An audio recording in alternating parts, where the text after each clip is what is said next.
News. Samantala, rider naman patay matapos sumalpok ang minamanehong motor sa konkretong poste sa Santa Maria, Ilocos Sur.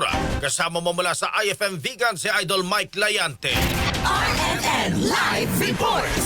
Dead on arrival sa ospital ang isang rider matapos ang aksidenteng nangyari sa National Highway Barangay Suso, Santa Maria, Ilocos Sur. Sangkot sa nasabing aksidente ang Mio single motor na minaneho ni Emmanuel Go Ohas, 25 years old, residente ng Barangay Poblacion, Santiago, Ilocos Sur. Batay sa investigasyon ng Santa Maria Municipal Police Station, binabaybay ng nasabing motor ang National Highway patungong timog at nang makarating ito sa pinangyarihan ng aksidente, partikular sa tulay sa harap mismo ng plaza, bigla itong dumiretso sa konkretong poste ng fence barrier gate ng Barangay Plaza at dito na bumangga. Dahil sa lakas ng impact, tumilapon ang driver at motorsiklo ng 5 hanggang 7 metro mula sa pinangyarihan ng aksidente. Dahil dito, nagtamo ng malubhang sugat sa katawan at ulo ang driver at isinugod sa Ilocos Sur District Hospital, Narbacan, pero idineklarang dead on arrival. Kasama mo dito sa IFM Vegan, Idol Mike Layante. Tatak